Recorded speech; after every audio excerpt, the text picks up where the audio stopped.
बच्चों तहे दिल से आपका स्वागत है आपके अपने channel physics with Ankur sir में। हम नीट के टॉप 45 टॉपिक्स कर रहे हैं, नीट फिजिक्स के टॉप 45 टॉपिक्स जो एक्चुअली में 10 सालों में सबसे ज़्यादा पूछे गए हैं। हालांकि प्रोजेक्टाइल के क्वेश्चन उतने ज़्यादा नहीं आए हैं, बट एक पूरा एक टॉपिक हो जाता है प्रोजेक्टाइल मोशन, तो मुझे लगता है कि ये वाला टॉपिक हम थोड़ा सा डिटेल में कर लेते हैं। तो इस वीडियो को आपको बेसिकली आप इस वीडियो को लगभग 3 पार्ट्स में देखेंगे, 3 अलग अलग टी शर्ट्स में देख सकते हैं, ठीक है। तो उसके अंदर पहली वीडियो के अंदर मैं आपको कुछ बेसिक कॉन्सेप्ट सिखाऊंगा, टॉप 15 टाइप के कॉन्सेप्ट्स या 15 फॉर्मूलेज समझ लीजिए या टाइप ऑफ क्वेश्चंस बताऊंगा और बहुत क्विकली बताऊंगा। उसके बाद एक वीडियो के अंदर आएगा जो body projected from top of the building का केस होता है, वो वाला केस, और उसमें फिर एक और केस होगा body projected horizontally along the incline plane, down the incline plane, above the incline plane. फिर एक तीसरे सेगमेंट के अंदर आप देखेंगे कि एक आपने प्रोजेक्टाइल फेंका हवा में, उसके टोटे टोटे हो गए, ठीक है, या फिर 2 प्रोजेक्टाइल आपस में भिड़ गए, तो उस टाइप के थोड़े अनकन्वेंशनल सवाल भी देखेंगे। तो प्रोजेक्टाइल की वीडियो थोड़ी सी बड़ी होने वाली है, बट मैं आपसे प्रॉमिस करता हूं कि आपका मोर और लेस पूरा प्रोजेक्टाइल मोशन इस वीडियो के अंदर कवर अप हो जाएगा। नीट से पहले आपको रिवीजन के लिए बेस्ट मटेरियल होने वाला है। आइए, मैं बहुत सारी चीज़ें लिख ली हैं जिससे कि आपका थोड़ा टाइम बच जाए। तो प्रोजेक्टाइल मोशन हमारा टॉपिक है, इसका क्विक रिवीजन कर लेते हैं। तो पहला, किसी भी मोमेंट पे जो x coordinate of the position है वो होता है ux इंटू टी, क्योंकि एक्स एक्सिस के अलॉन्ग कोई एक्सेलरेशन नहीं होता, ठीक है। और किसी भी मोमेंट पे y coordinate of the position होता है u sin theta into T minus half G T square. अगर टाइम को सेम, ऑब्वियसली टाइम सेम है, टाइम की वैल्यू निकाल के अगर हम यहाँ पुट करें तो ये बन जाता है आपका इक्वेशन ऑफ ट्रैजेक्टरी, जिसे बोलते हैं y is equal to x tan theta minus g x square by 2u square cos square theta. अगर इसको रीअरेंज करके लिखा जाए तो ये x tan theta 1 minus x upon R भी हो जाता है। बॉडी कहाँ जाके गिरेगी इसे बोलते हैं रेंज। रेंज का formula u square sine 2 theta by g. Maximum height कितनी अटेन करेगी, u square sine square theta by 2g, और कितनी देर तक हवा में रहेगी उसे टोटल टाइम ऑफ फ्लाइट कहते हैं। अगर हमने किसी ऑब्जेक्ट को यू वेलोसिटी से थीटा एंगल पे फेंका है, प्लीज़ इसको हल्के में मत लीजिए, आपको चीज़ें ज़बरदस्त मिलने वाली हैं इस वीडियो के अंदर। ऐसा नहीं है कि बस फॉर्मूलों का रिवीजन होगा, काफ़ी ज़बरदस्त चीज़ें मिलेंगी। यू वेलोसिटी से थीटा एंगल पे अगर हमने फेंका है, तो मान लीजिए किसी मोमेंट पे वेलोसिटी v बन रही है, तो किसी मोमेंट पे मतलब अगर आपको टाइम दे दें कि 1 सेकंड के बाद बताइए, 2 सेकंड के बाद बताइए, आधे सेकंड के बाद बताइए, 3 सेकंड के बाद बताइए वेलोसिटी, तो वेलोसिटी के लिए under root u square g square t square minus 2u dt sine theta formula लगा सकते हैं। और किसी मोमेंट पे एंगल अगर फाई बन रहा है तो वो भी निकाल सकते हैं। और एक और कॉन्सेप्ट होता है, अगर आपको इस तरह का क्वेश्चन आ जाए कि आपने एक ऑब्जेक्ट को 20 मीटर पर सेकंड से फेंका है 60 डिग्री विद द हॉरिजॉन्टल पे, और बोल रहे हैं कि बताइए जब वो हॉरिजॉन्टल के साथ 30 डिग्री के एंगल पे होगी तब उसकी स्पीड क्या होगी। तो याद रखिए वेलोसिटी का हॉरिजॉन्टल कंपोनेंट हमेशा सेम रहता है, तो यहाँ पर horizontal component u cos theta और वहाँ पर horizontal component v cos phi है, तो इस तरीके से भी v निकल जाता है। और ये भी काफ़ी छोटा तरीका होता है इसका, प्लीज़ आप स्क्रीनशॉट ले लीजिए अगर आपको फॉर्मूले याद रखने हैं तो। आइए, इसका नहीं भी लिया तो अब इसका लेना पड़ेगा आपको आगे जाके काम की चीज़ें। 8th पॉइंट ये होता है कि आपसे एक क्वेश्चन आ जाता है, एक टाइप का क्वेश्चन होता है कि अगर आपने एक ऑब्जेक्ट को यू स्पीड से फेंका है, मोमेंटम mu है, तो पॉइंट ऑफ प्रोजेक्शन और पॉइंट ऑफ हिट के बीच में चेंज इन मोमेंटम क्या होता है। तो इनिशियली आप मोमेंटम वेक्टर फॉर्म में निकाल लेते हैं, फाइनली आप मोमेंटम को वेक्टर फॉर्म में निकाल लेते हैं। बस वेलोसिटी का हॉरिजॉन्टल कंपोनेंट तो सेम ही रहता है मोमेंटम का, वर्टिकल कंपोनेंट रिवर्स हो जाता है। फिर आप चेंज इन मोमेंटम निकालते हैं और उसका मैग्नीट्यूड लेते हैं, तो 2mu sin theta 2p sin theta आपका फॉर्मूला आता है change in linear momentum between point of projection and point of hit, ठीक है। एक बड़ा पॉपुलर सवाल है आजकल मार्केट में, आपने पढ़ा भी होगा ये, तो उसका मैंने शॉर्टकट बना दिया आपके लिए, super duper duper super, super से भी ऊपर शॉर्टकट, ठीक है।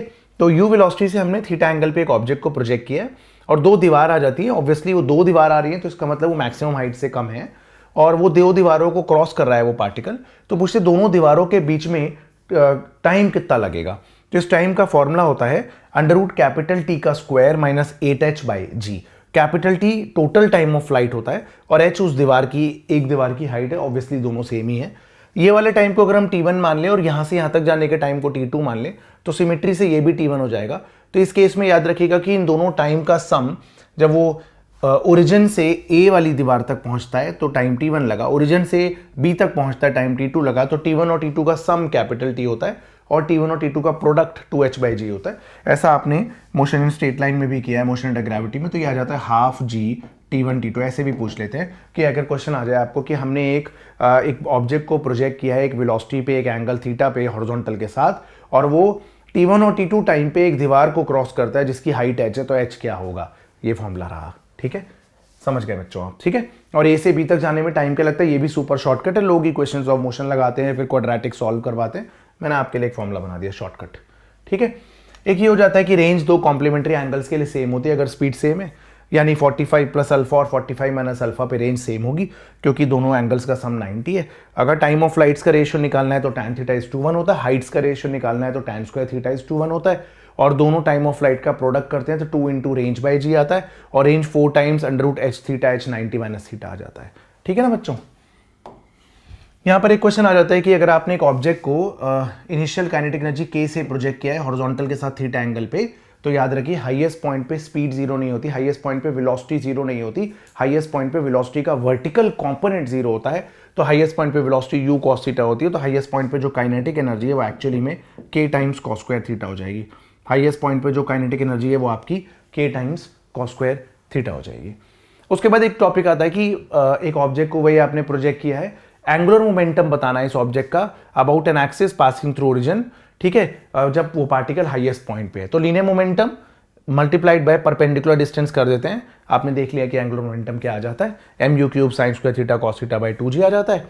उसके बाद एक क्वेश्चन आ जाता है कि अगर आपने चलती गाड़ी से एक ऑब्जेक्ट को फेंका है तो रेंज ऑन द ग्राउंड क्या होगी। अगर गाड़ी की हाइट गिवन है तो यहाँ से यहाँ तक लेंगे, वैसे गाड़ी की हाइट वाइट गिवन नहीं होती, तो मान लेते हैं जहाँ गाड़ी की हाइट नेग्लिजिबल है और हमने बहुत हाइट तक फेंका है तो जमीन से ही फेंका आइडियली और जमीन पे ही हिट किया है। ठीक है, तो एक्चुअली में जो रेंज का फॉर्मूला है ना वो ये होता है 2ux uy by g, height का फॉर्मूला वेलोसिटी के वर्टिकल कंपोनेंट का स्क्वायर इनिशियल वर्टिकल वेलोसिटी का स्क्वायर बाई 2g, और टाइम का फॉर्मूला 2uy बाई जी। तो अगर आप चलती गाड़ी से फेंकेंगे ना तो और u velocity with respect to observer inside car है, तो याद रखिए रेंज में आप हॉरिजॉन्टल कंपोनेंट जो ऑब्जेक्ट का था वेलोसिटी का उसमें गाड़ी की वेलोसिटी ऐड कर देंगे तो ये रेंज आ जाएगी। टाइम ऑफ फ्लाइट और हाइट पे कोई फर्क नहीं आएगा गाड़ी सीधा चलने से, क्योंकि वर्टिकल कंपोनेंट ऑफ वेलोसिटी उस ऑब्जेक्ट की चेंज नहीं हुई है। ये भी एक थ्योरेटिकल क्वेश्चन हो जाता है। अगर आपने चलती गाड़ी से बॉल को सीधा उछाला है, ठीक है, सीधा उछाला और गाड़ी जो है कांस्टेंट स्पीड से अगर चल रही है तो दोबारा बॉल गाड़ी में ही गिरेगी, और पाथ जो है वो स्ट्रेट लाइन दिखेगा गाड़ी वाले ऑब्जर्वर को और पैराबोला दिखेगा ग्राउंड ऑब्जर्वर को। एक सवाल ये आ जाता है कि अगर हम किसी थीटा एंगल पे फेंकते हैं ऑब्जेक्ट को तो फिर पाथ क्या दिखता है, तो गाड़ी वाले ऑब्जर्वर को, गाड़ी के अंदर बैठे हुए आदमी को थीटा दिखाई देगा, सेम एंगल का वो दिखाई देगा पाथ, ठीक है, और ऑब्जर्वर ऑन ग्राउंड को पैराबोला दिखाई देगा लेसर एंगल का। Observer on the ground will find it to be a parabola of lesser angle. ठीक है, और कितना लेसर एंगल वो मैंने आपके लिए डिराइव कर दिया यहाँ पर।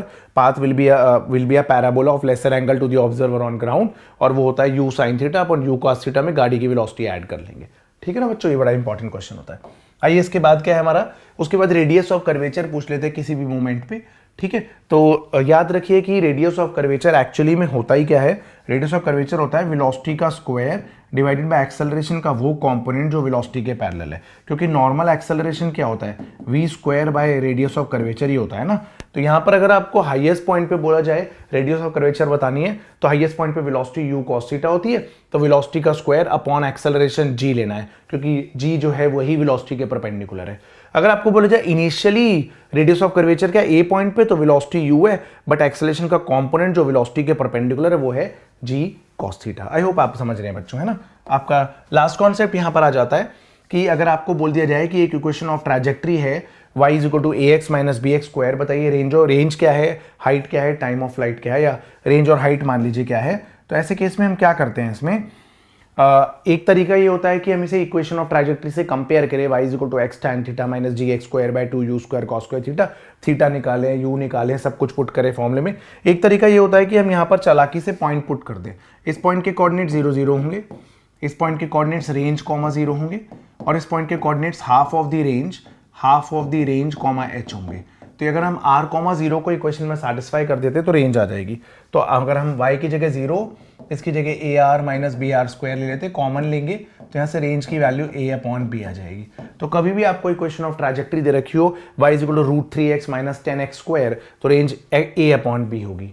ठीक है, और अगर आपसे हाइट पूछी जाए तो आप जानते हैं ना कि y is equal to ax minus bx square formula है, y की जगह आपने h पुट कर दिया, a x की जगह r बाई टू क्या होगा, a upon 2b minus b into a upon 2b का होल स्क्वायर, तो ये हाइट आ जाएगी सॉल्व करके a स्क्वायर बाय 4b बच्चों। ठीक है, एक और बहुत पॉपुलर क्वेश्चन है मार्केट का, वो लिखना मैं भूल गया हूँ यहाँ पर। ये पूछ लेते हैं आपसे कि अगर रेंज और हाइट बराबर है तो थीटा कितना होगा। तो ऐसे में आपको बस फॉर्मूला ही पुट करना होता है रेंज और हाइट का, और इसमें एंगल आता है आपका 75 डिग्री 58 मिनट एंगल लेने पे रेंज और हाइट बराबर हो जाती है। इनफैक्ट एक स्टैंडर्ड फॉर्मूला भी होता है, अगर range of projectile n times है हाइट के तो याद रखिए tan थीटा आपका 4/n होता है बच्चों। अगर 4 टाइम्स दे रखा है तो tan थीटा 1 थीटा 45 डिग्री आ जाएगा। ठीक है बच्चों। एक और पॉइंट होता है स्टार पॉइंट आपका कि याद रखिए अगर गिवन स्पीड है तो रेंज मैक्सिमम होगी जब थीटा 45 डिग्री होगा। रेंज इज मैक्सिमम जब थीटा आपका 45 डिग्री होगा फॉर अ गिवन स्पीड। इसके बाद आप देखने वाले हैं दूसरी इस वीडियो के सेगमेंट में body projected from the top of the building up the incline plane, down the incline plane horizontally. और थर्ड सेगमेंट के अंदर आप देखने वाले हैं कोलिजन, दो पार्टिकल के दो प्रोजेक्टाइल आके भिड़ गए या एक प्रोजेक्टाइल आपने फेंका और उसके टोटे टोटे हो गए। आई होप आप समझ गए बच्चों।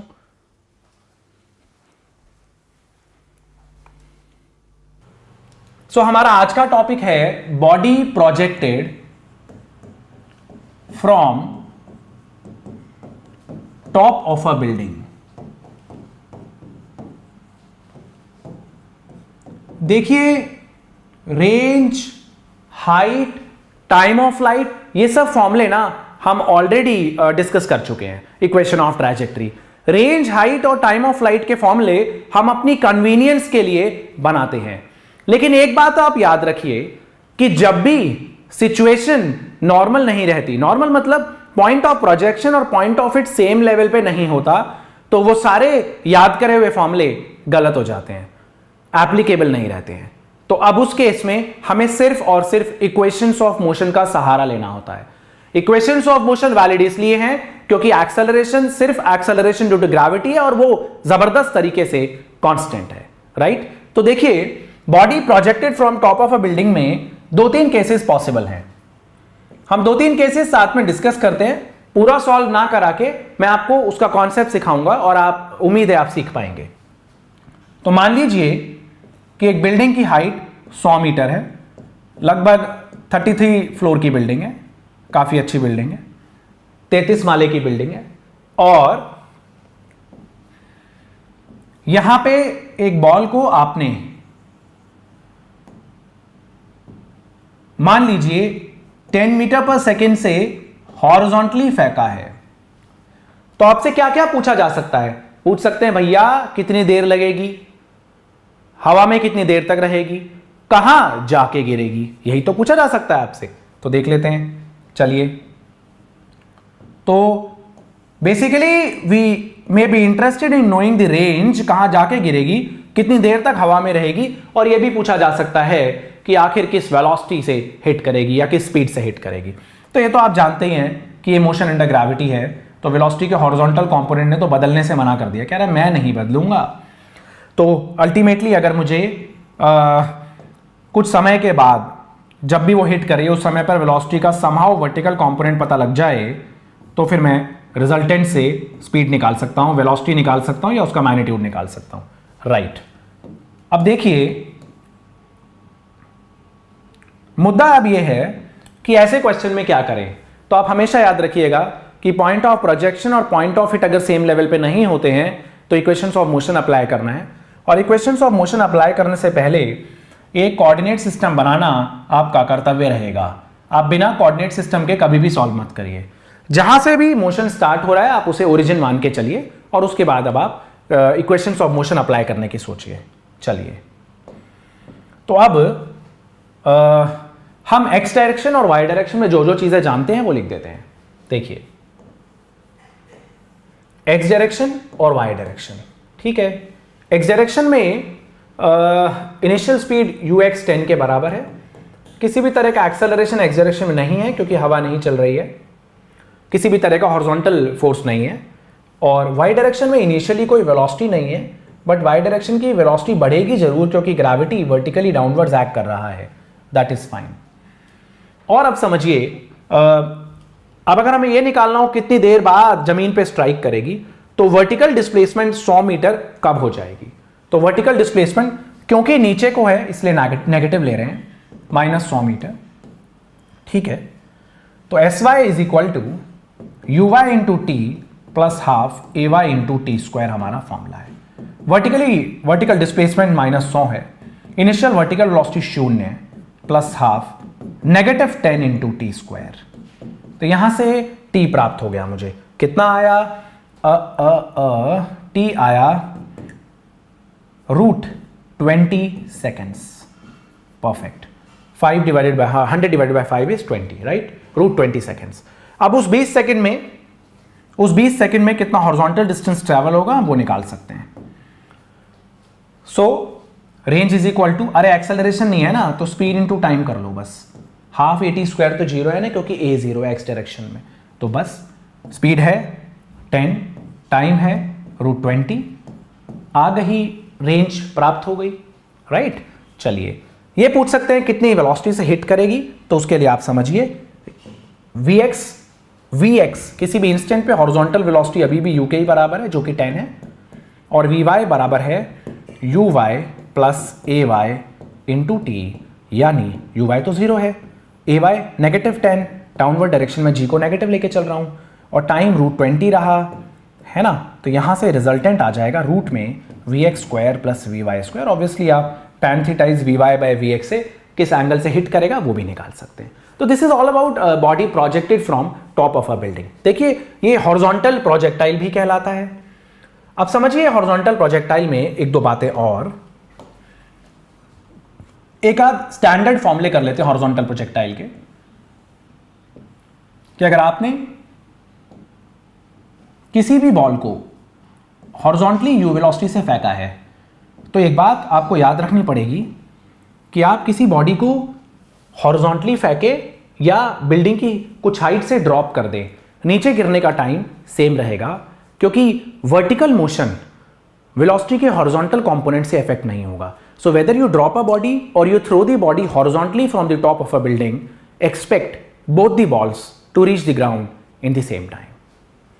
तो यहां पर क्या है, हॉरिजॉन्टल वेलोसिटी जरूर u रही है, बट क्योंकि वेलोसिटी का वर्टिकल कंपोनेंट यहां 0 है, तो ये एक्चुअली में इसका वर्टिकल मोशन वही है जो कि मोशन अंडर ग्रेविटी एक फ्री फॉल वाला केस होता है। और आपको पता है कि अगर h हाइट से किसी भी चीज को गिराया जाए तो उसके फ्री फॉल में टाइम लगता है √2h/g, राइट?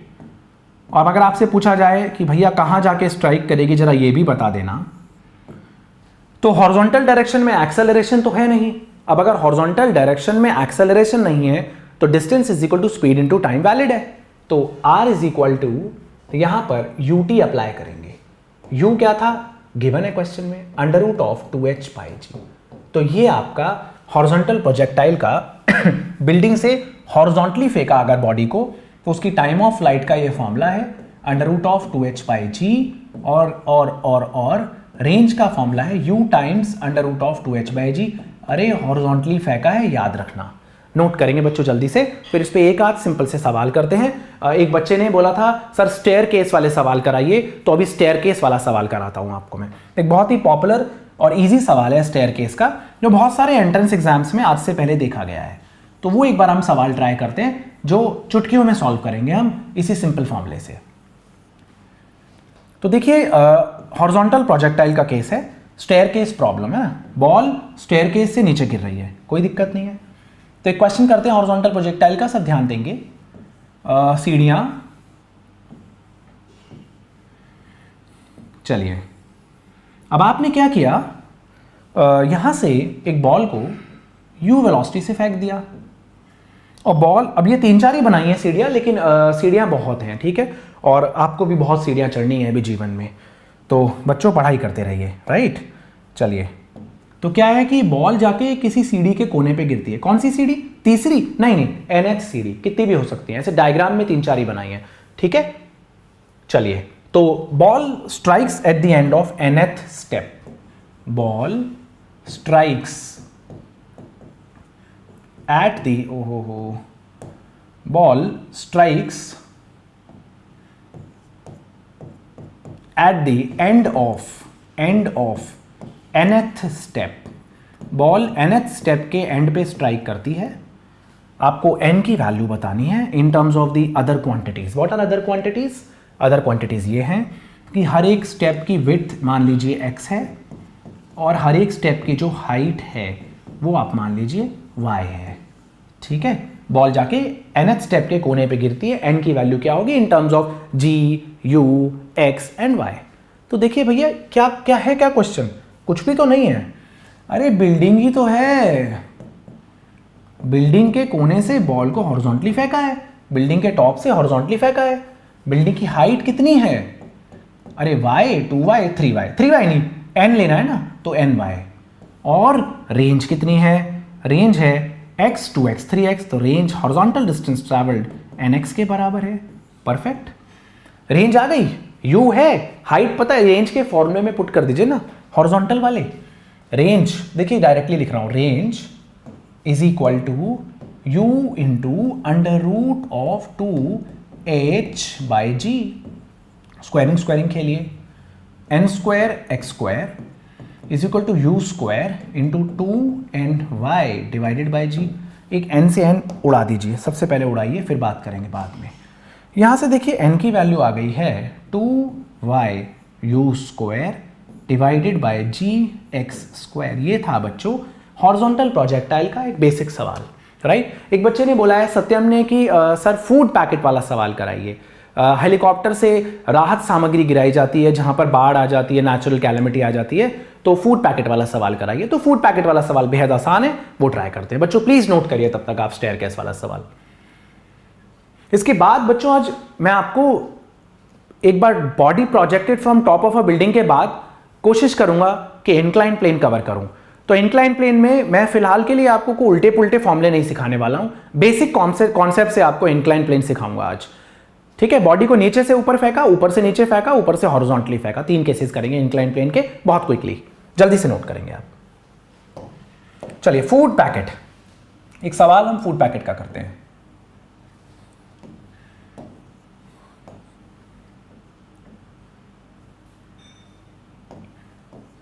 जरा ड्राइंग खराब है बच्चों, एरोप्लेन बनाने की कोशिश हो रही है, कामयाब या नाकामयाब पता नहीं क्या होगा। चलिए स्पीड है एरोप्लेन की 200 मीटर पर सेकेंड, ठीक है जी, हाँ।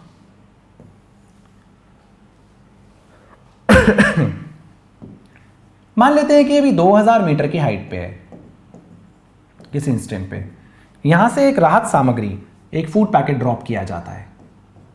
फूड पैकेट ड्रॉप किया जाता है, फूड पैकेट कहां गिरेगा? अब हो क्या रहा है कि लोग नेचुरल कैलेमिटी में फंसे हुए हैं, आप इतनी हाइट से फूड पैकेट को गिरा रहे, समहाउ आपने ऐसा पैकिंग कर रखी है कि मान लीजिए बिस्किट टूटेंगे नहीं, ठीक है, ये मान के चलिए, राइट।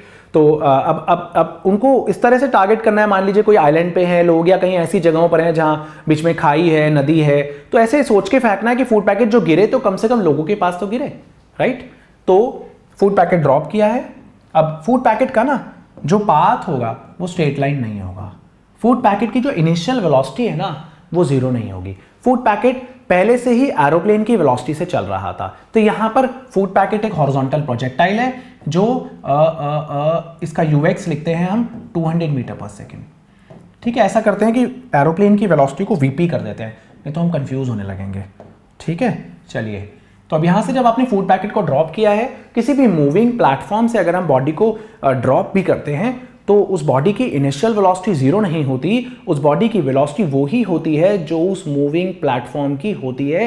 यही रीजन है कि फास्ट बॉलर दौड़ के बॉल डालते हैं, इसलिए वो थकते हैं खड़े खड़े, पेस एक लिमिट से ज्यादा तेज बॉल नहीं फेंक पाएंगे। चलिए तो अब आपको ये समझ आ गया कि ये फूड पैकेट हॉरिजॉन्टली गिरा है टेक्निकली, तो फूड पैकेट का पाथ आप हॉरिजॉन्टल प्रोजेक्टाइल की तरह पैराबोला एक्सपेक्ट करिए, परफेक्ट है। और कहां गिरेगा?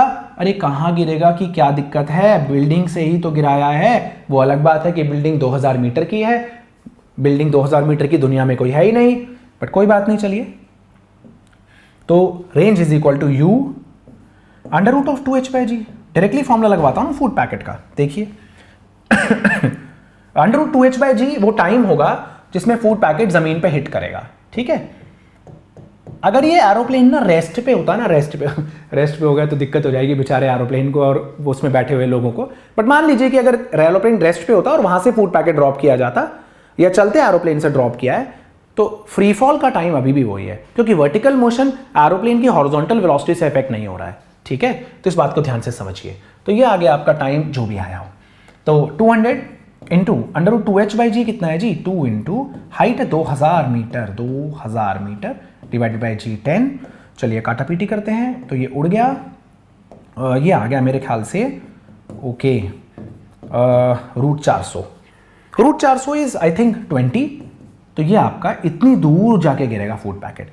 कई बार आपसे ये सवाल पूछा जाता है कि जब फूड पैकेट जमीन पे गिर रहा होगा और एरोप्लेन की मान लीजिए स्पीड हवा में बढ़ाई और घटाई नहीं गई है, एरोप्लेन आज भी उसी स्पीड से चल रहा है, तो जब फूड पैकेट जमीन पे स्ट्राइक करेगा उस समय पर एरोप्लेन कहां होगा? तो देखिए हर समय पर फूड पैकेट की हॉरिजॉन्टल वेलोसिटी वही रही है 200 200 200 200, क्योंकि वर्टिकल डायरेक्शन में, हॉरिजॉन्टल डायरेक्शन में कोई एक्सेलरेशन नहीं प्राप्त हुआ ना, तो फूड पैकेट की स्पीड वही रही हर बार 200 200 200, है ना। और एरोप्लेन की भी वही हॉरिजॉन्टल स्पीड है, तो दोनों का हॉरिजॉन्टल मोशन सेम रहेगा, तो aeroplane will be directly above the food packet at all instants. इसका मतलब देखिए मैं कुछ करके दिखाता हूं आपको। ये एरोप्लेन, ये मेरा मैग्नेटिक मार्कर फूड पैकेट, और ये मेरा हाथ एरोप्लेन, ठीक है। तो मुद्दा ये है कि सिनेरियो ये होगा, ठीक है, जब फूड पैकेट गिरा तो एरोप्लेन ठीक उसके ऊपर होगा। देखिए रिवाइंड करके दिखाता हूं, जैसे जैसे फूड पैकेट जा रहा है वैसे वैसे एरोप्लेन भी मूव कर रहा है, राइट। रिवाइंड करके दिखाया मैंने आपको, ओके। तो फूड पैकेट जहां जहां होगा एरोप्लेन हमेशा उसके डायरेक्टली अबव होगा, क्योंकि दोनों को हॉरिजॉन्टल मोशन सेम वेलोसिटी से हो रहा है, राइट बच्चों, प्लीज नोट करिए। देखिए एक क्वेश्चन होता है, एक सिंपल सा क्वेश्चन ऐसा भी हो सकता है कि चलिए हमने बिल्डिंग से अब हॉरिजॉन्टल प्रोजेक्टाइल के हमने 2 सवाल किए, इसमें और भी क्वेश्चंस होते हैं फ्लूइड्स के अंदर, टॉरेसिलीज थ्योरम के अंदर भी हम प्रोजेक्टाइल यूज करते हैं, बट फिलहाल मैं वो नहीं कराता हूं। हम ऐसा करते हैं कि बिल्डिंग से बॉडी को टेढ़ा फेंकते हैं। चलिए, कभी ये building, top of a building 100 metre की बिल्डिंग ले लीजिए, 33 माले की बिल्डिंग है, लगभग 3 मीटर का एक फ्लोर होता है लगभग, ठीक है। कम ज्यादा बनाया कोई अलग बात है भाई, होता लगभग इतना ही है। 10 मीटर पर सेकंड से बॉल को फेंका जा रहा है हॉरिजॉन्टल के साथ 30 डिग्री पे। आप कुछ बातों में इंटरेस्टेड हो सकते हैं, क्या, कहाँ जाके गिरेगी, कितनी देर बाद गिरेगी, कितनी वेलोसिटी से गिरेगी, हिट करेगी। तो देखिए बॉल का मोशन कुछ इस तरह का प्रोजेक्टाइल होगा। आपके घोटे हुए फॉर्मूले रेंज, हाइट और टाइम के वैलिड नहीं है, क्योंकि पॉइंट ऑफ प्रोजेक्शन और point of hit same level पे नहीं है। जब पॉइंट ऑफ प्रोजेक्शन और पॉइंट ऑफ हिट दोनों ही सेम लेवल पे नहीं होते तो रेंज, हाइट और टाइम के फॉर्मूले वैलिड नहीं होते, इक्वेशंस ऑफ मोशन अप्लाई करना होता है। इक्वेशंस ऑफ मोशन अप्लाई करने के लिए जहां से भी मोशन स्टार्ट होता है वहां पर आपको एक कोऑर्डिनेट सिस्टम बनाना होता है। राइट वाली चीजें पॉजिटिव, ऊपर वाली पॉजिटिव, नीचे वाली नेगेटिव, और लेफ्ट वाली भी बच्चों नेगेटिव, ठीक है। तो चलिए अब हम रेंज निकाल देंगे। देखिए मैं पूरा कैलकुलेशन नहीं करूंगा, आई विल जस्ट एक्सप्लेन कि how can you solve this. देखिए एक्स और वाई एक्सिस में जितना तमाशा दे रखा है सारा लिख दीजिए। एक्स डायरेक्शन में वेलोसिटी है भैया, है यू एक्स है, यू कॉस थीटा। अरे यू का कंपोनेंट लेना है ना, 10 cos 30। खाइए, स्टेप खाइए थोड़े से। U y, u sine theta.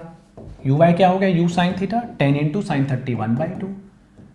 Horizontal direction में एक्सेलरेशन की तो बात मत कर दीजिएगा फिलहाल के लिए। वर्टिकल डायरेक्शन में acceleration is only gravity, vertically downward की वजह से उसे नेगेटिव लिया जाएगा।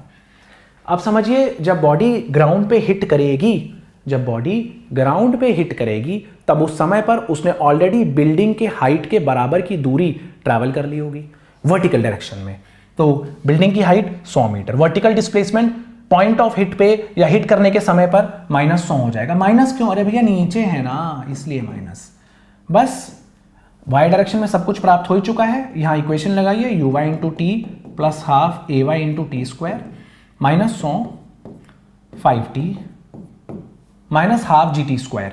जी भी 10 ले लीजिए, चलिए स्टेप नहीं खाता मैं आपके लिए, पूरा लिख दे रहा हूँ, हाफ जी टी स्क्वायर। अब ये याद रखिएगा कि हर बार ना ये हाफ जी टी स्क्वायर को ना -5t स्क्वायर लिख दूंगा। बच्चों यहाँ पर आप 5 से डिवाइड करिए इक्वेशन को, क्वाड्रेटिक इक्वेशन है, टाइम की वैल्यूज सॉल्व करिए, ठीक है। तो टाइम की वैल्यूज एक बार चलिए हम ट्राई करके देखते हैं कि कुछ हो सकती है या नहीं हो सकती है, राइट। तो देखिए क्या आ रहा है, ये आ रहा है -20 is equal to t minus t square, ठीक है बच्चों, राइट। तो ये आ रहा है t square, okay, -t - 20 equal to 0। Check करिएगा, t माइनस टी स्क्वायर, ठीक है। देखिए मिडिल टर्म स्प्लिटिंग खेलते हैं, t square -5t plus 4t minus 20 equal to 0, ठीक है। t into T minus 5 plus 4 into T minus 5 equals to 0। Time आ गया 5 seconds और एक टाइम आ गया -4 सेकेंड्स। यार 5 सेकेंड्स तो आंसर है, क्योंकि आप कहते हैं समय तो क्या ही नेगेटिव होगा, 5 सेकेंड आंसर। लेकिन बताऊं एक बात बताऊं, इसका भी, इस -4 सेकेंड का भी ना एक लॉजिक मीनिंग है। देखिए क्या, अरे आपने जब बिल्डिंग से बॉल को फेंका तो आपने उस समय को टाइम 0 माना, और जब बॉडी ने हिट किया, ठीक है, जब बॉडी ने हिट किया, ठीक है, तब उस समय पर टाइम 5 सेकेंड्स था। मान लीजिए कि बिल्डिंग थी ही नहीं और प्रोजेक्टाइल तो वही वाला प्रोजेक्टाइल था जो आज तक हुआ करता था जमीन से जमीन में, तो इसका मतलब यह है कि अगर ऐसा कुछ केस होता तो एग्जैक्टली t = -4 सेकेंड पे वो जमीन पे ही होता, वो जमीन पे ही होता। इसका मतलब यह है कि वर्टिकल डिस्प्लेसमेंट -100 मीटर 2 बार हो रही है, -4 सेकेंड पे पोजीशन, मोशन स्टार्ट होने से पहले भी, और बाद में जमीन पे 5 सेकेंड पे हिट कर रहा है। चलिए इस बात को छोड़ देते हैं फिलहाल के लिए, बिकॉज इस चीज़ में हम कम इंटरेस्टेड हैं, ठीक है। पास्ट में तो कोई कम इंटरेस्टेड है, मेन हमें अपने फ्यूचर का ही सोचना है ना। चलिए, हमें भी नहीं, आपको। चलिए अब क्या है, टाइम आ गया, चलिए आ गया। अब क्या है, टाइम आने के बाद में आपको क्या करना है बच्चों, अब हॉरिजॉन्टल डायरेक्शन में ना ये टाइम का 5 सेकेंड वैल्यू लीजिए और ux × t लगा दीजिए। टोटल कितना समय लगा जमीन पे गिरने पे, ux × t कर दीजिए बच्चों। और मुद्दा ये है कि 10 × टाइम 5, मुझे ऐसा लगता है कि रेंज 50 मीटर आ जाएगी। 5 नहीं है हॉरिजॉन्टल स्पीड, सॉरी, 10√3/2 है, यानी 5√3 है, राइट बच्चों। प्लीज ux लेना था ना, ux × t, और ये मैंने गलत किया, सब गलत, सब कुछ गलत। रुकिए, range ux × t, horizontal speed का हॉरिजॉन्टल कंपोनेंट 10√3/2 है, और टाइम यहां पर 5 सेकेंड था। अब आ गई रेंज, अभी सही है बिल्कुल, ठीक है बच्चों, राइट। अब देखिए, बॉल को ऊपर ना फेंक के नीचे ताना मार रहे हैं अगर, तो आप समझ जाएंगे क्या करना है, राइट। एक बार जल्दी से नोट करिए, फिर एक नीचे वाला क्वेश्चन कर लेते हैं। आई होप आपको समझ आ रहा है। तो मान लीजिए अभी ना मैं कुछ नहीं बताऊंगा, अब आपको जो सॉल्व करना आप खुद करिएगा। फिर से बिल्डिंग की हाइट ले लीजिए, कुछ भी 100 ले लीजिए, चलिए, ठीक है जी। और फिर से आप बॉल को फेंकिए किसी वेलोसिटी से, एंगल 30 डिग्री ले लीजिए, 10 स्पीड ले लीजिए। तो यहां पर x और y में जो गिवन है ना वो लिख दीजिए, फिर इक्वेशंस ऑफ मोशन लगाइएगा। अगर अब आपसे रेंज, हाइट, टाइम की बात करी जाए तो आप कर लीजिएगा ना, क्या बड़ी बात है। Okay, x direction, y direction. x direction में स्पीड 10 cos 30, y डायरेक्शन में स्पीड, अरे भैया नेगेटिव ले लेना, क्योंकि जहां से मोशन स्टार्ट होता है वहां से कोऑर्डिनेट सिस्टम बनाया जाता है, ठीक है। तो वर्टिकल वेलोसिटी इनिशियली होगी आपकी -10 sin 30 डिग्री। आई होप आपको समझ आया, ठीक है। एक्स डायरेक्शन में एक्सेलरेशन हमेशा 0, वाई डायरेक्शन में एक्सेलरेशन -g, वर्टिकल डिस्प्लेसमेंट -100 नीचे को, इसलिए यहां से equation s = ut + ½ at² vertical direction में लगा के ना बच्चों आप टाइम ऑफ लाइट निकाल लीजिएगा और फिर हॉरिजॉन्टल स्पीड इनटू टाइम कर दीजिएगा, आपको रेंज पता लग जाएगी। आई होप आपको समझ आया बिल्डिंग से फेंकने वाले क्वेश्चंस के बारे में, आप अभी भली भांति समझ पा रहे हैं। चलिए आगे बढ़ते हैं। मान लीजिए अब इंक्लाइन प्लेन का सवाल करते हैं। इंक्लाइन प्लेन, देखिए अब इंक्लाइन प्लेन पे ना ओके, यहां पर आपने बॉडी को कुछ वेलोसिटी से प्रोजेक्ट किया है। Let that velocity be 20√2, let that velocity be 20√2 metre पर सेकेंड। इंक्लाइन प्लेन का इंक्लिनेशन 30 डिग्री है और एंगल ऑफ प्रोजेक्शन 45 डिग्री है।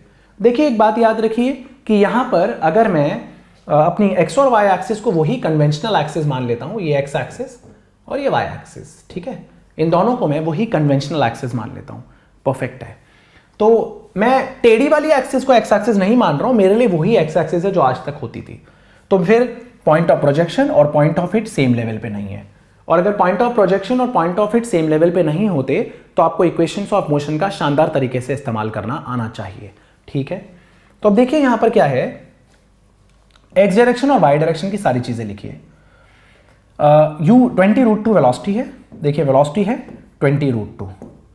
चलिए अब आप 45 डिग्री का एंगल लेंगे, 30 नहीं, 45 डिग्री का एंगल है, तो 20 cos 45 और 20 साइन 45, तो 20 cos 45 और 20 साइन 45, साइन 45 और cos 45 दोनों ही 1/√2 होते हैं, तो ux और uy दोनों ही 20 आ गए, ux भी 20 और uy भी 20, परफेक्ट है। और उसके बाद देखिए एक्स डायरेक्शन में एक्सेलरेशन एक्सपेक्ट मत करिएगा, हॉरिजॉन्टली एक्सिस्टेंस ट्रैवल किया है ऑब्जेक्ट ने और वर्टिकल डिस्प्लेसमेंट y है, वर्टिकल डायरेक्शन में ग्रेविटी को जरूर एक्सपेक्ट करिए -10 और वर्टिकल डिस्प्लेसमेंट यहां पर आपकी y के बराबर है, परफेक्ट है जी। अब क्या कर सकते हैं, एक्स डायरेक्शन और y डायरेक्शन में इक्वेशंस लगाइए, लगा दीजिए, कोई इशू नहीं है। s इज इक्वल टू, यार हाफ ए टी स्क्वायर नहीं लिखूंगा मैं, जीरो तो है ये, क्यों लिखूं, तो horizontal displacement x 20 into t, perfect है यार, बिल्कुल परफेक्ट, राइट। और एस वाई क्या है देखिए, एस वाई है u Y into t plus half ए Y into T square, vertical displacement y है, यू वाई फिर से 20 इंटू टी और g T square half G T square, g क्या है -10, -10/2 -5, -5t स्क्वायर लिख दीजिएगा यार, सोचने की जरूरत नहीं है। अब प्रॉब्लम यह है कि x भी नहीं पता y भी नहीं पता, लेकिन x और y का रिलेशन पता है, tan 30 degree is y by x, tan 30 degree triangle के अंदर परपेंडिकुलर बाय बेस 1/√3, तो यहां से आपका y आ गया x/√3, दैट्स इट बच्चों। इस क्वेश्चन में y की जगह x/√3 लीजिए। अब y की जगह x/√3 लेना है, हाँ लेते हैं, क्या दिक्कत है, तो देखिए नीले पेन से लिखता हूं, y की जगह x/√3, अब x क्या है, x तो 20t है ना, तो x की जगह 20t x/√3 equals to 20t minus 5t square. अरे भाई साहब क्वाड्रेटिक भी सॉल्व करने की जरूरत नहीं पड़ी, t भी गायब हो गया, ठीक है, 5 भी गायब करिए, तो ये आंसर आ गया यहां पर 4/√3 equals to 4 minus t equals to 4 minus 4/√3 seconds. Once you know the time, you can get the value of x, you can get the value of y, you can get everything. अच्छा अगर x आ गया फिर क्या करें, आप कह रहे हो सर निकालना तो क्या था ये तो बता दो, देखो टाइम ऑफ फ्लाइट तो निकल ही गया, t, रेंज पूछा है इंक्लाइन प्लेन पे, हाँ तो कोई बात नहीं ना, टाइम तो आ गया ना, तो x आ जाएगा ना। अब जब x आ जाएगा तो cos 30 डिग्री यूज कर देना ना, बेस ओवर हाइपोटेन्यूज, बेस आ चुका है 30 डिग्री पता है, हाइपोटेन्यूज निकाल देना, खत्म हो गया ना इंक्लाइन प्लेन का सवाल। क्यों सैकड़ों फॉर्मूले रन करने हैं, नीट और जेईई मेंस लेवल पे इससे काम हो जाएगा, राइट। चलिए एक और सवाल ट्राई करते हैं, जल्दी से, डिटेल में ना बता के क्विकली मैं आपको उसके एक्सप्रेशंस लिख के बताऊंगा। चलिए इंक्लाइन प्लेन से ऊपर को फेंका, नीचे जाके गिरा, कोई बात नहीं,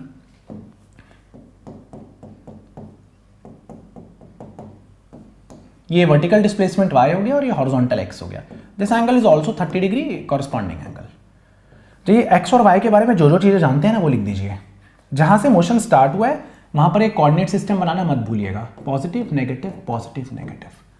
चलिए जरा वेलोसिटी के भी दो कंपोनेंट बना डालिए, ये u को आप 20√2 ही ले लीजिए, चलिए तो यहाँ पर 20√2 cos 45 20√2 sin 45, अच्छा दोनों ही 20 आ गए। एक्स डायरेक्शन निकालना क्या है, अरे निकालना वही है, कहां जाके स्ट्राइक करेगा और कब स्ट्राइक करेगा, इंक्लाइन प्लेन पे रेंज निकाल दीजिए, और क्या करेंगे उसके अलावा थोड़ी ना कुछ निकालेंगे। चलिए एक्स डायरेक्शन में इनिशियल वेलोसिटी, क्योंकि लेफ्ट को है इसलिए मजबूरन -20 ले रहा हूं, मेरे लिए एक्स एक्सिस वाई एक्सिस वही है जो आज तक हुआ करती थी।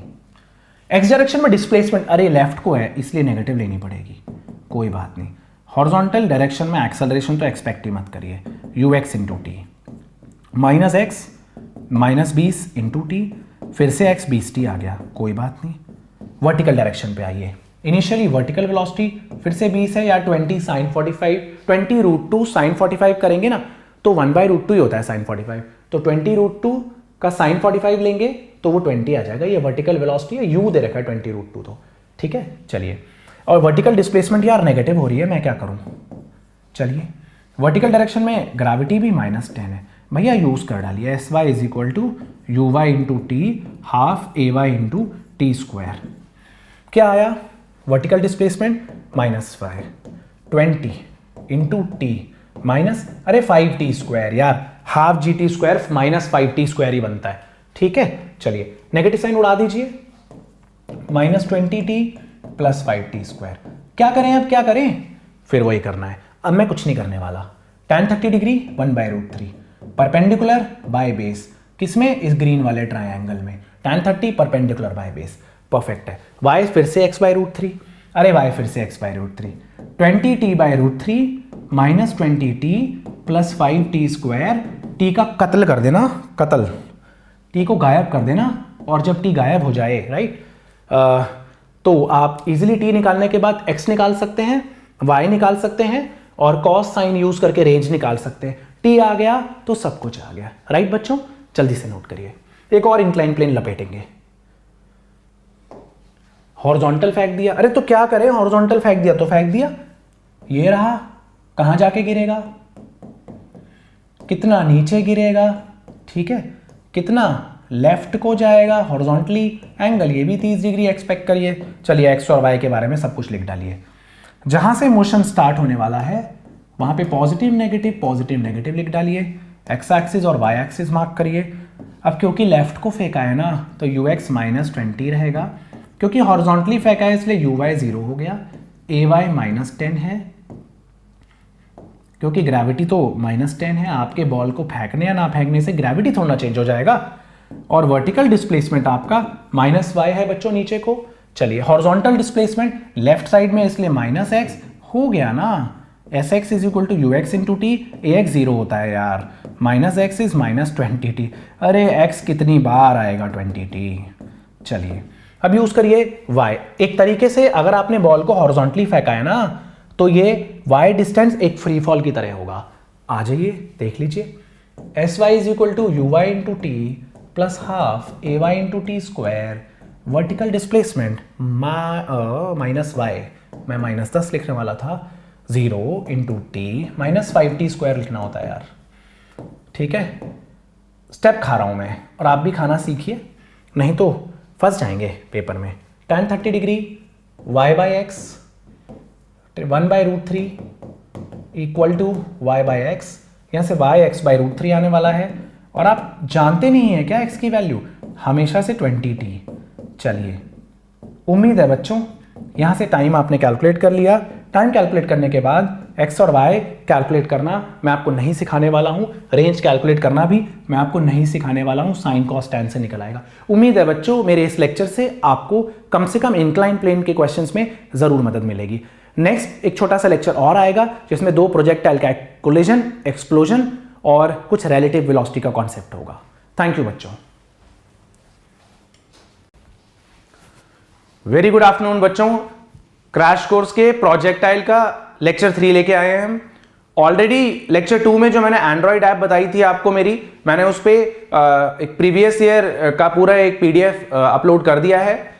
आज या कल सुबह तक आपको प्रोजेक्टाइल मोशन की भी डीपीपी वहां पर अपलोडेड मिलेगी।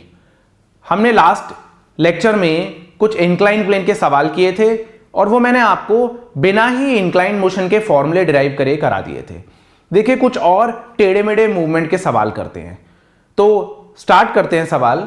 वो ये है पहला सवाल कि हमने बॉडी को इनिशियली यू वेलोसिटी से प्रोजेक्ट किया, कुछ समय के बाद उसकी वेलोसिटी ऐसी हो गई, तो ये कह रहे हैं कितने समय के बाद इनिशियल वेलोसिटी का जो भी वेलोसिटी वेक्टर है और जो इंस्टेंटेनियस वेलोसिटी का वेलोसिटी वेक्टर है वो आपस में परपेंडिकुलर हो जाएंगे।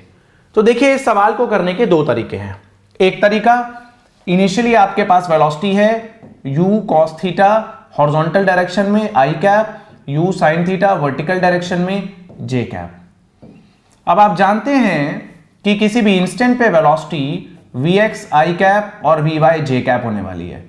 vx कभी नहीं बदलता, वेलोसिटी का हॉरिजॉन्टल कंपोनेंट नहीं बदलता क्योंकि x डायरेक्शन में एक्सेलरेशन नहीं होता।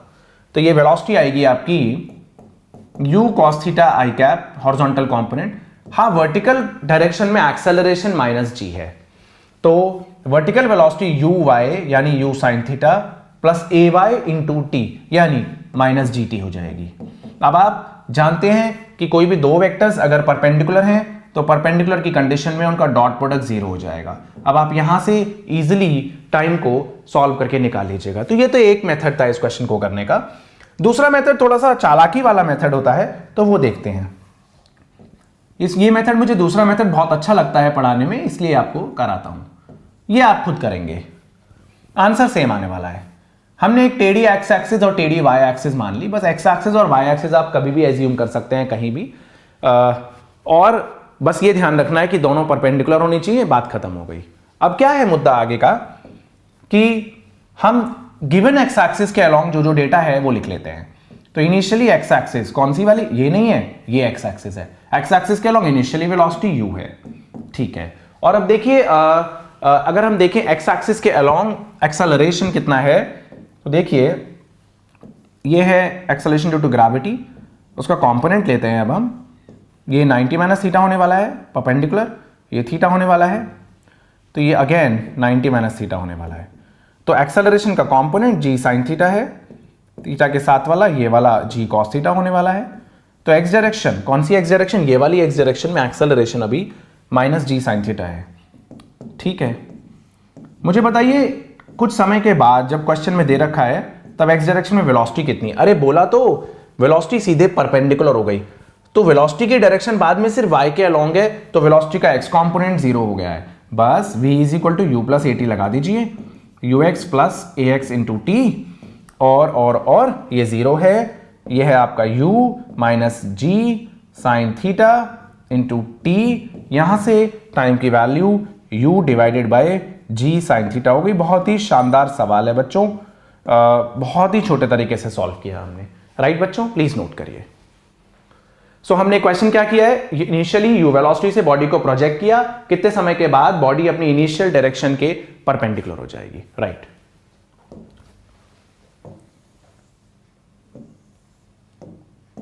चलिए बोर्ड क्लियर करते हैं थोड़ा सा। देखिए वैसा ही सवाल है परपेंडिकुलर वाला, कुछ बिल्डिंग की हाइट h थी, ठीक है, एक बॉडी को u1 वेलोसिटी से फेंका, ऑब्वियसली वो पैराबोलिक पाथ में जाएगा, किसी इंस्टेंट पे उसकी वेलोसिटी v1 हो गई है, ठीक है। और हमने एक और बॉडी को लेफ्ट की तरफ u2 वेलोसिटी से फेंका है हॉरिजॉन्टली, और उसकी वेलोसिटी v2 हो गई।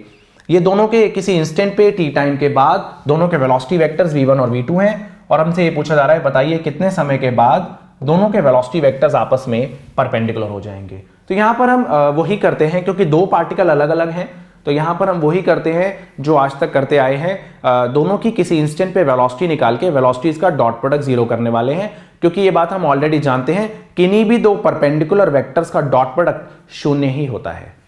तो देखिए पार्टिकल 1 की वेलोसिटी किसी भी इंस्टेंट पे क्या होगी, हॉरिजॉन्टल वेलोसिटी ने बदलने से मना कर दिया, उसने बोला हॉरिजॉन्टल डायरेक्शन में जब कोई एक्सेलरेशन ही नहीं है तो मैं क्यों बदलूं, और वर्टिकल डायरेक्शन में एक्सेलरेशन है माइनस जी, और वर्टिकल कंपोनेंट ऑफ वेलोसिटी है ही नहीं, तो वेलोसिटी का वर्टिकल कंपोनेंट क्या होगा, इनिशियली वर्टिकल वेलोसिटी 0 है, u plus at vertical direction में एक्सेलरेशन माइनस जी टी।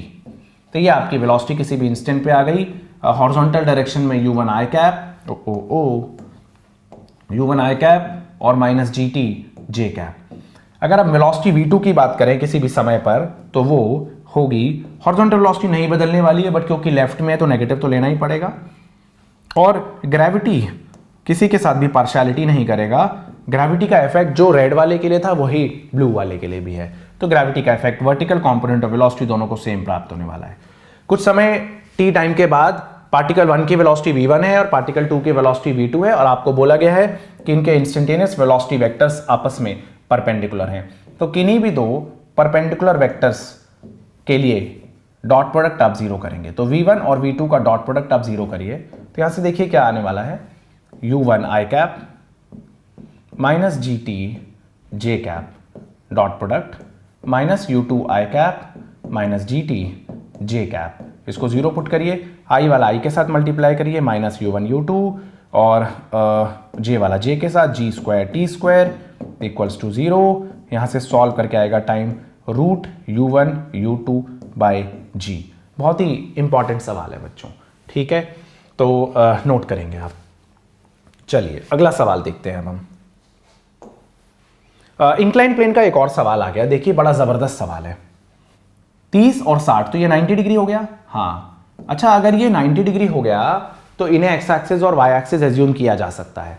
तो देखिए ये मेरे लिए एक्स एक्सिस हो गई नई वाली, और ये मेरे लिए नई वाली वाई एक्सिस हो गई। अभी सवाल क्या है, सवाल ये है कि इस वाले इंक्लाइन प्लेन से, इस वाले प्लेन से 90 डिग्री पे आपने एक बॉल को फेंका और वो दूसरे प्लेन पे हिट कर गया कुछ समय के बाद, वो भी 90 डिग्री पे। तो इस दौरान समय कितना लगा होगा आपको ये बताना है, ठीक है। तो देखिए अब नई वाली एक्स एक्सिस के अलोंग इनिशियली वेलोसिटी है u। देखिए ये जो वेलोसिटी है वो x के अलोंग ही है, तो ux आपका u है। फाइनली एक्स एक्सिस के अलोंग वेलोसिटी कितनी हो रही है, आपने x के अलोंग फेंका, बाद में वेलोसिटी y के अलोंग हो गई। जब वेलोसिटी y के अलोंग हो गई तो वेलोसिटी का x कंपोनेंट शून्य होने वाला है, शून्य हो गया। बस अब आपको एक ही चीज चाहिए कि x डायरेक्शन में अगर एक्सेलरेशन पता लग जाए तो v = u + at लगाने में हम बिल्कुल झिझकेंगे नहीं। g acceleration due to gravity हो गया, परफेक्ट है जी। एंगल खेलते हैं, ये 60 है तो ये 30 है, तो ये भी 30 है, ये 60 है, राइट, ये 60 हो गया। तो g का कंपोनेंट ये g cos 60 डिग्री हो गया और ये वाला g का कंपोनेंट g sin 60 हो गया, ठीक है। तो x डायरेक्शन में एक्सेलरेशन -g sin 60 हो गया। भैया इस सवाल का शॉर्टेस्ट पॉसिबल सॉल्यूशन है, इससे छोटा सॉल्यूशन नहीं मिल सकता आपको, ठीक है। अब अगर आप बोले कि सर मुश्किल सवाल है, नीट के लिए मुश्किल है, तो आप सॉल्यूशन देख लीजिए बस। ये एक शानदार ट्रिकी सवाल है, बहुत ट्रिकी। बस v = u + at लगाना है, फाइनल वेलोसिटी 0 क्योंकि x के अलोंग फेंका है, बाद में y के अलोंग हो गई, ठीक है। इनिशियली u है, एक्सेलरेशन -g sin 60 है, और माइनस इसलिए क्योंकि पीछे को है, नीचे को, इंटू t। यहां से टाइम की वैल्यू आ गई u / g sin 60 degree. Very very important question, right बच्चों, प्लीज नोट करिए। देखिए अगला टॉपिक है हमारा angular momentum of a projectile. तो देखिए इसमें ना दो तरह के सवाल बनते हैं कि एंगुलर मोमेंटम बताइए प्रोजेक्टाइल का जब पार्टिकल हाईएस्ट पॉइंट पे है, और एक बार बताइए किसी भी इंस्टेंट पे। तो किसी भी इंस्टेंट वाला थोड़ा सा लेंदी होता है, तो उसका मैं आपको कॉन्सेप्ट सिखा दूंगा, और हाईएस्ट पॉइंट वाला हम प्रॉपर सॉल्व करते हैं। तो देखिए सवाल ये है कि यहां पर आपने एक बॉडी को u वेलोसिटी से थीटा एंगल पे फेंका, mu मोमेंटम है। जब पार्टिकल अपने हाईएस्ट पॉइंट पे पहुंचेगा तब उसकी वेलोसिटी u cos थीटा होती है। आपको पता है हाईएस्ट पॉइंट पे वेलोसिटी 0 नहीं होती, वेलोसिटी का वर्टिकल कंपोनेंट 0 होता है। तो यहां पर जो मोमेंटम है वेलोसिटी u cos थीटा, तो मोमेंटम हो जाएगा mu cos थीटा। ये मोमेंटम की लाइन ऑफ एक्शन हो गई, और ये आपका पॉइंट जो है यहां हमने एक एक्सिस ऑफ रोटेशन मान ली है। This is an axis of rotation, ठीक है। अब मुद्दा ये है कि आपको कैलकुलेट करना है, कैलकुलेट करिए एंगुलर मोमेंटम का magnitude about an axis passing through point of projection,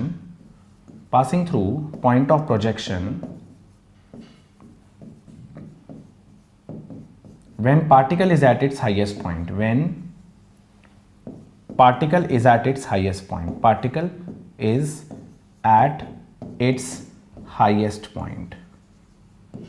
चलिए, तो कुछ नहीं होता, एंगुलर मोमेंटम का मैग्नीट्यूड बहुत सिंपल है। आपको लीनियर मोमेंटम के मैग्नीट्यूड को मल्टीप्लाई करना है एक्सिस ऑफ रोटेशन के साथ जो परपेंडिकुलर डिस्टेंस आ रहा है। तो line of action of linear momentum और एक्सिस जो मेंशन्ड है उससे परपेंडिकुलर डिस्टेंस लेना है आपको एंगुलर मोमेंटम का मैग्नीट्यूड मिल जाना है। तो एंगुलर मोमेंटम का मैग्नीट्यूड होगा linear momentum multiplied by perpendicular distance between line of action of linear momentum and axis of rotation. अब देखिए यहाँ पर जो परपेंडिकुलर डिस्टेंस है ना, वो एक्चुअली में मैक्सिमम हाइट है, तो ये आ गया आपका मैक्सिमम हाइट। ये हो गया आपका mu cos थीटा, और मैक्सिमम हाइट आ गई आपकी, आपको ऑलरेडी पता है u² sin square theta divided by 2g। यहाँ से एंगुलर मोमेंटम आता है mu³ sin square theta cos theta divided by 2g। ये एंगुलर मोमेंटम बहुत इंपॉर्टेंट है नीट और जेईई मेंस दोनों के पॉइंट ऑफ व्यू से। अब अगला टॉपिक मैं बताने वाला हूं, एंगुलर मोमेंटम किसी भी इंस्टेंट पे निकालना हो तो वो जेईई मेंस में, AIEEE एग्जाम में पूछा गया है कई बार, नीट में यूजुअली नहीं आ सकता, थोड़ा सा लेंदी होता है उसका अप्रोच, राइट? तो प्लीज नोट करिए बच्चों, this is very important for both NEET as well as JEE mains. चलिए, अब जो है सेम कहानी एंगुलर मोमेंटम की, सेम बिल्कुल सिचुएशन। अभी बोला क्या जा रहा है हमसे? अभी बोला ये जा रहा है कि पार्टिकल को आपने उसी वेलोसिटी u से हॉरिजॉन्टल के साथ थीटा एंगल पे प्रोजेक्ट किया था, इसमें कोई भी दो राय नहीं है। किसी भी इंस्टेंट पे पार्टिकल की कुछ वेलोसिटी v रही होगी और ये उसका पोजीशन वेक्टर रहा होगा। अब आपको इसका एंगुलर मोमेंटम बताना है axis passing through point of projection के अबाउट किसी भी इंस्टेंट पे। तो देखिए, थोड़ी मेहनत करनी पड़ेगी यहाँ पर। वेलोसिटी आपको पता है क्या होती है, किसी भी इंस्टेंट पे वेलोसिटी का x कंपोनेंट सेम रहेगा, y कंपोनेंट बदल जाता है और वो क्या होता है uy plus ay into T. तो ये हो जाएगी velocity vx i cap plus vy j cap, यानी ये वेलोसिटी आ गई आपकी u cos theta i cap. Vertical component क्या है, uy है u sin थीटा, ay है minus g t j cap. अगर आप बात करी जाए मोमेंटम की तो आप लीनियर मोमेंटम के लिए multiply this whole term by mass, तो आपको मोमेंटम भी मिल गया mu cos theta i cap plus mu sin theta minus g t j cap. अब देखिए पोजीशन वेक्टर क्या होता है किसी भी इंस्टेंट पे, पोजीशन वेक्टर होता है x i cap plus y j cap, where x is the x coordinate of the position, y is the y coordinate of the position of the projectile। अब आप पहले से जानते हैं x कोऑर्डिनेट क्या होगा, ux इंटू टी, क्योंकि horizontal direction में एक्सेलरेशन नहीं है, यानी वो क्या है u cos theta into T. हमने ऑलरेडी प्रोजेक्टाइल के लेक्चर 1 में डिस्कस किए थे फॉर्मूले। वर्टिकल डिस्प्लेसमेंट किसी भी इंस्टेंट पे क्या होगी, uy into T half ay into T square, यानी ये आ जाएगा आपका u sin theta into T, थोड़ा सा लेंदी है बच्चों, minus half G T square. अब मैं पूरा नहीं करा रहा हूँ, जस्ट आपको कॉन्सेप्चुअली बता रहा हूँ कि अब अगर आपको एंगुलर मोमेंटम निकालना है तो वेक्टर r और वेक्टर p का क्रॉस प्रोडक्ट कर सकते हैं। x की वैल्यू डालिए, y की वैल्यू डालिए और मोमेंटम की वैल्यू डालिए। हाँ, एक फॉर्मूला जो आएगा फाइनल वो उतना लेंदी नहीं होगा, कैलकुलेशंस लेंदी हैं, राइट? तो नोट करेंगे बच्चों प्लीज। देखिए, अगला सवाल है प्रोजेक्टाइल का एक्सप्लोजन। अगर आपने एक बॉडी को जिसका मास m है उसे u वेलोसिटी से फेंका था हवा में, वो प्रोजेक्टाइल जिसका मास m था उसका 1/4 मास नीचे गिर गया जब बॉडी अपने हाईएस्ट पॉइंट पे थी। रिमेनिंग मास 3m/4 कहां जाके गिरेगा, सवाल में ये पूछा गया है। जैसे कि एक ही मिसाइल से दो जगह उड़ाना, एक मिसाइल का टुकड़ा नीचे गिर जाए एक बॉम्ब और एक बॉम्ब आगे चला जाए, राइट? ऑल्दो मैं इस सवाल से किसी भी तरह के जंग को एनकरेज नहीं करता हूं। चलिए, तो क्या है, एक बॉडी का मास m था, उसे आपने प्रोजेक्ट किया, हाईएस्ट पॉइंट पे उसका 1/4 मास नीचे गिर गया, 3m/4 कहीं आगे जाके स्ट्राइक करा, तो कहां स्ट्राइक करेगा? तो देखिए, एक बात याद रखिए, एक्सप्लोजन ऑफ बॉम्ब, जो बॉम्ब का एक्सप्लोजन है वो प्योरली इंटरनल फोर्सेस की वजह से हो रहा है, और जब किसी बॉडी पे सिर्फ इंटरनल फोर्सेस एक्ट करते हैं तो उसका सेंटर ऑफ मास का मोशन अनअफेक्टेड रहता है। यानी प्रोजेक्टाइल के 100 टुकड़े ही क्यों ना हो जाए हवा में, उसका सेंटर ऑफ मास ऐसे ही जाता रहेगा एज इफ एक्सप्लोजन हुआ ही नहीं हो। तो सेंटर ऑफ मास के कोऑर्डिनेट्स आज भी रेंज कॉमा 0 पे ही आएंगे। तो बस फिर x bar is mass into x coordinate plus mass into x coordinate divided by mass plus mass, और आपको पता है कि x कोऑर्डिनेट जो है इसका रेंज का दे रखा है r, राइट? और यहाँ पर मास m/4 है और x coordinate of the position r/2 है, रिमेनिंग मास 3m/4 है और उसकी पोजीशन का x कोऑर्डिनेट आपको निकालना है। ना, यहाँ से आप ऐसा करिए, चीज़ों को और आसान कर लेते हैं, रुकिए। Let us make the things more simple. Let us assume the origin to be at this point only, इसको ही ओरिजिन मान लेते हैं और भी आसान हो जाएगा, ठीक है? अच्छा, याद रखिए कि अगर हम इसी चीज़ को ओरिजिन मान लेते हैं ना, 2 पार्टिकल सिस्टम होता है, मास m1 x1 दूरी पे, मास m2 x2 दूरी पे। तो याद रखिए m1 into x1 m2 into x2 के बराबर होता है सेंटर ऑफ मास के हिसाब से। चलिए फिर भी देख लेते हैं। तो let us assume the origin to be at 0 0, इससे कैलकुलेशन थोड़ी सिंपल हो जाएंगी। तो ओरिजिन पे है सेंटर ऑफ मास, ठीक है, तो फिर इस पॉइंट के कोऑर्डिनेट इस वाले ओरिजिन के हिसाब से -r/2 होंगे, ये सही रहा। m/4 x कोऑर्डिनेट हो गया -r/2। दूसरा मास है 3m/4 और ये जो जहां पे हिट किया है पॉइंट ऑफ हिट को ओरिजिन लिया जाए तो इसके कोऑर्डिनेट x हो जाएंगे divided by total mass m था। चलिए तो ये m उड़ाइए जल्दी से, यहां से m को उड़ा दिया उड़ा दिया उड़ा दिया। अब देखिए कैलकुलेशन करते हैं हम, यहां पर क्या आएगा, ये आ जाएगा आपका डेफिनेटली -r/8, तो उधर लाके r/8 हो गया और ये आपका 3x/4 है बच्चों। निकाल लीजिएगा यहाँ से x, यहाँ से x आप निकाल लीजिएगा, ये 2 आ रहा है, ये 1 आ रहा है, तो x यहाँ से हमारा आई थिंक r/6 आ रहा है, राइट बच्चों। प्लीज देखिए, तो हमने क्या किया, पॉइंट ऑफ हिट को मान लिया सेंटर ऑफ मास, क्योंकि सेंटर ऑफ मास वैसे ही गिरेगा जैसे कि एक्सप्लोजन ना होता तो गिरता, और इसको 0 0 माना तो ये -r/2, 0 हो गया और ये x, 0 हो गया, ठीक है। तो x बार 0 ले लिया सेंटर ऑफ मास के कोऑर्डिनेट्स, और मास m/4 -r/2 पे, मास 3m/4 x डिस्टेंस पे, m से m गायब किया है तो ये -r/8 का उधर ले जाके r/8 हो गया, और ये 3x/4। उम्मीद है बिल्कुल सही किया है हमने, राइट बच्चों। चलिए देखिए बच्चों, एक क्वेश्चन है, ये सवाल है कि अगर ये दो पार्टिकल हमने फेंके हैं 20 मीटर पर सेकेंड से और 10 मीटर पर सेकेंड से, तो अब हमें ये बताना है कि अगर ये पार्टिकल्स हाफ सेकेंड के बाद कोलाइड करते हैं तो थीटा कितना होगा और उनके बीच की दूरी कितनी होगी। तो देखिए समझिए इस बात को आप, वेलोसिटी के दो कंपोनेंट हैं, 20 साइन थीटा और 20 कॉस थीटा। तो अब ये याद रखिए कि कोई भी दो पार्टिकल्स को कोलाइड करने के लिए एक इंपॉर्टेंट बात यह है कि उन्हें सेम हाइट पे पहुंचना पड़ेगा, और सेम हाइट पे पहुंचने के लिए याद रखिए, क्योंकि ग्रेविटी तो सिमेट्रिकली दोनों के लिए सेम इफेक्ट डाल रही है, तो उनकी वेलोसिटी का जो वर्टिकल कंपोनेंट है वो इक्वल होता है। तो इसकी वेलोसिटी का वर्टिकल कंपोनेंट और इसकी तो वेलोसिटी है ही वर्टिकल, वो इक्वल होना चाहिए कोलिजन के लिए। यानी साइन थीटा आपका 1/2 आ रहा है, यानी थीटा आपका 30 डिग्री आ रहा है। एक्स पूछा है, तो देखिए अब ये तो एक ही जगह उछाला गया है, तो x जो भी ट्रैवल कर रहा है वो a पार्टिकल ही कर रहा है, तो x होता है u cos theta into t, और u कितना है आपका, ये है 20 cos थीटा, थीटा 30 आ चुका है, तो √3/2, और टाइम आपको दे रखा है शायद हाफ सेकेंड क्वेश्चन में, तो यहाँ से x आ गया हमारा 5√3 सेकेंड के बाद यहाँ पर कोलिजन होने की संभावनाएं हैं बच्चों। चलिए अब एक केस देखते हैं कि दो बिल्डिंग से, दो अलग अलग टावर से पार्टिकल्स को फेंका गया और वो कोलाइड कर रहे हैं, तो पूछा है टावर्स के बीच की दूरी कितनी है। तो मान लीजिए एक पार्टिकल ऐसे गया, एक को आपने हॉरिजॉन्टली फेंका और वो ऐसे गया, और यहाँ पर दोनों भिड़ गए हैं। तो देखिए यहाँ से फेंका है तो ये उसकी वाई कोऑर्डिनेट उसका ये हो गया डिस्टेंस ट्रैवल्ड, और इसका जो वाई कोऑर्डिनेट हो गया वो यहाँ से अगर नापा जाए तो ये हो गया।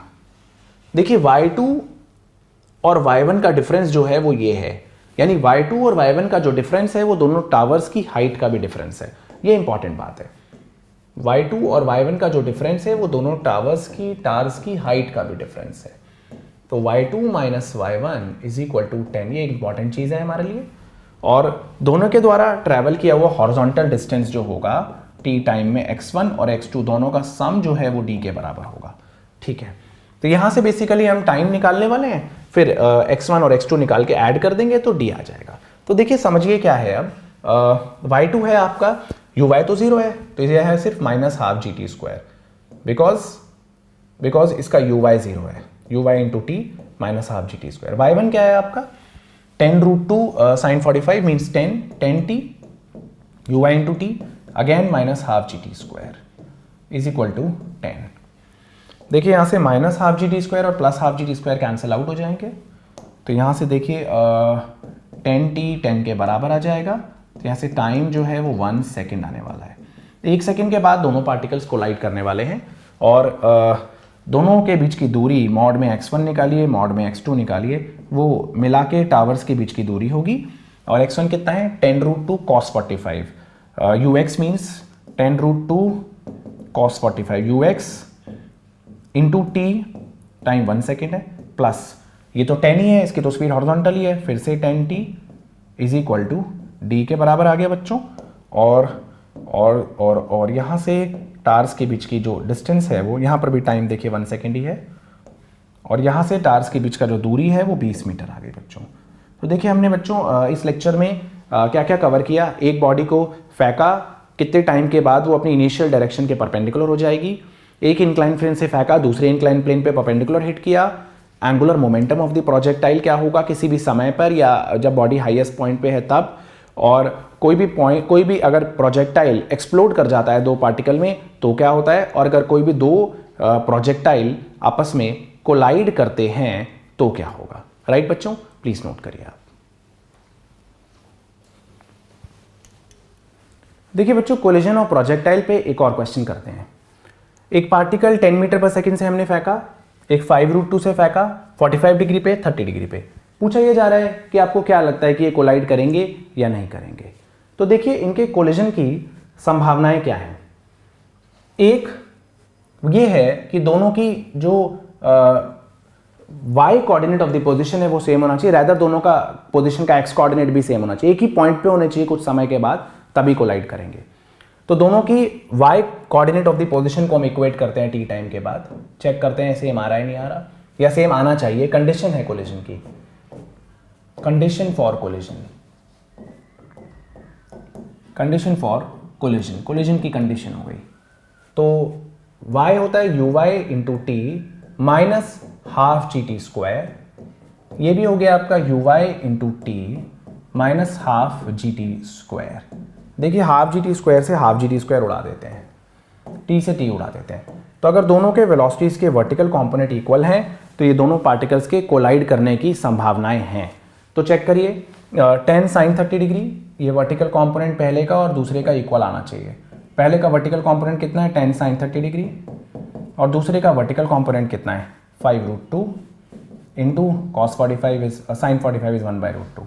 दोनों 5 आ रहे हैं, तो पहली कंडीशन तो सेटिस्फाई हो रही है, यानी दोनों पार्टिकल्स की वेलोसिटी का जो वर्टिकल कंपोनेंट है वो इक्वल होना चाहिए, तभी ये कोलाइड करेंगे। ठीक है, दूसरी बात ये भी चेक करना होता है कहीं ऐसा ना हो जाए कि इस पार्टिकल की रेंज और इस पार्टिकल की रेंज, दोनों की जो रेंज है उससे भी ज़्यादा दूरी हो उनके बीच में, तो फिर कैसे ही कोलाइड करेंगे। ठीक है, तो चेक करते हैं कि दोनों की रेंज क्या है इंडिविजुअली, और अगर दोनों की रेंज का सम d से कम आ जाता है तो ये कोलाइड नहीं करेंगे, और अगर ज़्यादा आता है तो कोलाइड करेंगे। तो देखिए दोनों की रेंज चेक करते हैं। पहले की range u square sine 2 theta divided by g, sine 60 की वैल्यू अंदाजन 0.866, तो 10 इंटू 0.866, ये आने वाला है 8.66 मीटर्स पहले पार्टिकल की रेंज। ब्लू वाले पार्टिकल 8.66 मीटर से ज़्यादा दूरी पे नहीं गिरेगा, टप्पा खा के क्या हो रहा है उसमें हम इंटरेस्टेड नहीं है, डायरेक्टली कोलिजन कराना है। अब देखिए रेड वाला पार्टिकल जो है उसकी रेंज देखते हैं, u स्क्वायर 5√2 का स्क्वायर साइन 2 थीटा, आपको पता है 45 डिग्री के लिए रेंज मैक्सिमम होती है, sine 2 theta will become sine 90 degree divided by G. तो देखिए ये रेंज आती है आपकी 50/10, और ये आ जाएगी आपकी रेंज 5 मीटर्स। अब देखिए दोनों की रेंज का सम, दोनों की रेंज का जो सम है वो इन दोनों के बीच की दूरी से कम आ रहा है। तो पहला पार्टिकल मैक्सिमम 8.66 मीटर तक जा सकता है और दूसरा पार्टिकल 5 मीटर तक जा सकता है, जो कि दोनों का सम मिला के 15 मीटर से कम है, तो इनके कोलिजन की संभावना नहीं है। Not collide, particles will not collide, particles will not collide, particles collide नहीं करेंगे बच्चों। राइट, चलिए बच्चों नोट कर लीजिए आप इसे।